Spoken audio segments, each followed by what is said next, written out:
After a crushing 4-2 defeat at Anfield for Newcastle United last night, that has now left us, unfortunately, with 7 losses in our last 8 games, and we are now 19th for away form in the Premier League. And talking of needing to win an away game, it's the ultimate away game for Newcastle United. It's probably the biggest game of the season so far that we've got left, of course. I mean, for the bragging rights sense, maybe for the security of Eddie Howe's job. If we lose that game, there'd be absolute hell on. For me personally, we'll get into later what I think about Eddie Howe. Job security at Newcastle United, but all heads are turned to this game.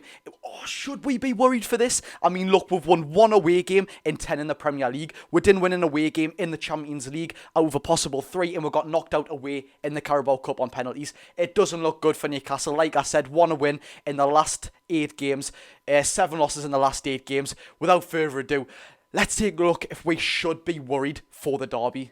Right then, lads and lasses, how we doing, and welcome back to the channel. We ended it on a bit of a sour note last night. We got beat 4-2 at Anfield. It wasn't great whatsoever.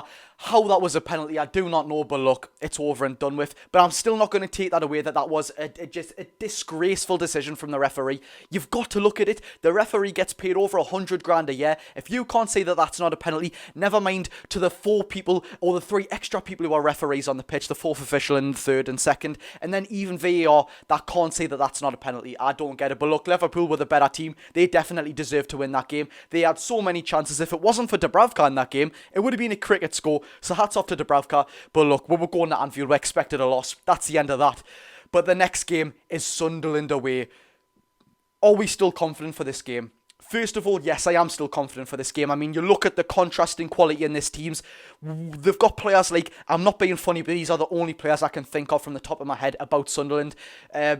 Luke O'Nien, Alex Pritchard, I think he scored the other day, Jack Clark, Trey Hume it may be, and the goalkeeper Anthony Patterson, and Joe Bellingham, of course. Apart from that, I don't know any of them. And then you look at Newcastle United, of course, we're a Newcastle fan, we know what players, but the contrasting quality, Alexander Isak, Bruno Guimaraes, Joe Linton, Kieran Trippier, the players, maybe not Kieran Trippier, who can play this game. I know it's a derby. I know the sort of derby factor is going to come in, the intensity, but they are championship quality. On paper, we should be absolutely breezing past them, but just 1 win in 10 away in the Premier League. Lads, it doesn't look good, does it? Sunderland in the last 5 games at home, I believe, have won 3 and lost 2. Lost 3-0 to Coventry at home. On Michael Beale's first home game, I believe it was. Correct us if I'm wrong. If there is any Sunderland fans, or if you're just a fan in general, do let us know. But should we be worried about this game? Now, of course, the recent derby results have went to Sunderland, as we all know, 6 in a row, blah, blah, blah, blah. It's time to change. And yet again, when I first seen this draw, I was licking my lips. I was so confident. We were still in the Champions League. We were still in the Carabao Cup. We've exited 2 cups since then. We've now lost 7 of our last 8 games. It just would happen as soon as we get Sunderland. We'll go on the worst sort of run of form in a very, very long time. Now, yet again, quality-wise, we should be absolutely pacing through this game. And we may see some new sort of faces come through here. We may see Calvin Phillips come at Newcastle United because he's been rumoured so much. We may see some other sort of faces come at Newcastle. It may all change since then. But look, I don't know what to say. I'm a bit worried for this derby now. Now, yet again, I don't want to keep mentioning it, but quality, we should absolutely plaster them. We should. It's set in stone. We should absolutely thump this lot. It's championship. If this was Burton Albion, for example, with Sunderland's squad, and they didn't have any sort of Sunderland heritage in them, it would be 5-0, let's be real, even with this run of form. But because it's Sunderland, it doesn't look good for Newcastle whatsoever. They are going to be up for this 110%. No matter as they may not want to admit it, but it is their cup final. It's a big game for Newcastle so far. Of course it is. We're not going to deny that, but it is their cup final. They're in the championship. Do you know what I mean? They're obviously not going to win a cup. They're obviously not going to win the championship. So this is an unbelievable chance for them to get the bragging rights over on Newcastle.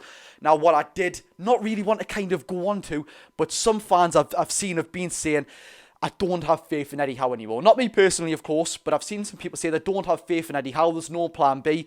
They're wondering if he can sort of flip it on its head.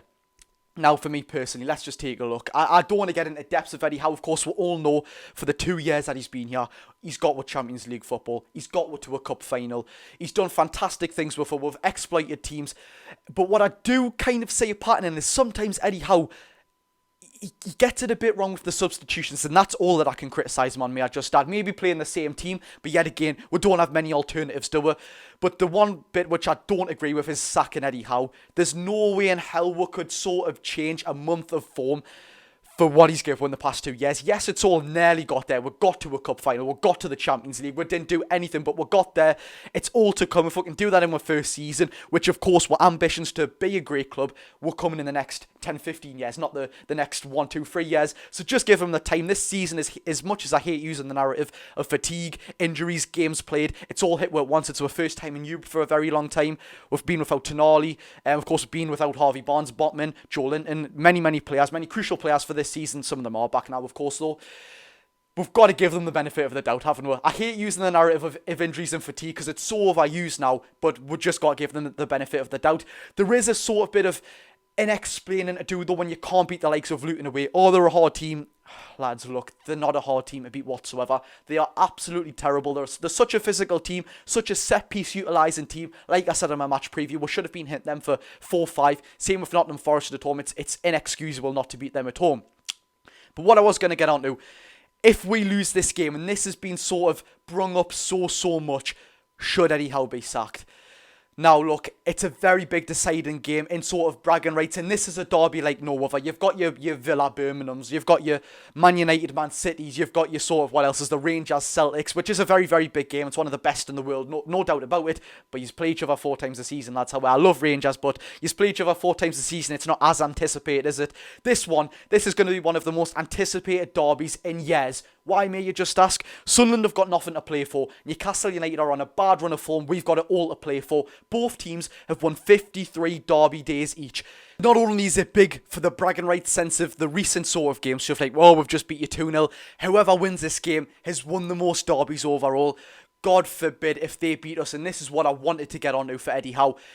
If he loses this game, should he get sacked? Look, for me personally, yet again, nah, but there would be absolute hell on. There genuinely is no excuse to not go to Sunderland and beat them. And I probably, do you know what it is? I'd love to beat them 1-0 even then, but I'd probably still be a little bit disappointed if we only beat them 1-0 with the quality we've got in the team. They'd probably say that as a result, by the way. If we only beat them 1-0, they'll go, oh, that's Saudi money, all them players you've got, and you could only beat them 1-0. We need to go out there and absolutely smash them. The amount of stick they've given us in the past couple of years, when they spent 4 years in League One, they've been in the Championship for all this time. They've been in the Prem in what, 7 years time? I've never seen a team with so much. They think they have so much leeway to talk to Newcastle, a team who's played in the Champions League now, who has these fantastic players. You've been in League One for 4 years. I don't know how they actually think they have the cheek to still speak to her like this. But like I was saying, it's the ultimate bragging rights derby, and we've just got to win it. There's no excuse for not winning it. And I didn't want to say this, but look, there's going to be absolute hell on. There'll be fallouts. There'll be just a it'll be a bad time at the club. If Premier League, very recently Champions League, Carabao Cup, and Champions League Newcastle United get beat and knocked out of the FA Cup third round by Championship Sunderland. It'll have nothing to do with the derby in itself. Imagine getting knocked out by a Championship team in itself, do you know what I mean? Not to mention that it's them, the one team in the world that you don't want to lose to, because they just make it so unbearable. They'd rub it in for 10, 20 years to come. Honestly, they would. Remember when we were in the Championship and you were playing Champions League and we beat Alexander Isak and Eddie Howe 3-0? It genuinely would be terrible, and like I said, it would create a very bad persona for Eddie Howe and the rest of the squad. It would make them not together, I would like to say. As it doesn't look like the team's that together at the minute. Maybe in Liverpool we did kind of show that we were together, we're fighting a little bit more, but recently it looks like we've all been a bit demotivated as a team. But if we lose that game, me, myself personally, I'll still back the lads and Eddie Howe, as I always will, no matter absolutely what. But I know some people will sort of fall out with Eddie Howe, because there's just some people who only know Newcastle United and Sunderland, if you know what I mean. They've seen this team for 50 plus years time. There's no excuse to not beat Sunderland. Look, I hope we can beat them. You let me know your score prediction for the game down below. Of course, I will do a match preview for the game in itself. I'm not worried for it in itself, but I am much more worried than I was when it was drawn, as I just said before. Thank you very much for watching. If you did enjoy this video, smash the like button. If you haven't already, subscribe. And I'll see you all later, people. Go and enjoy your day.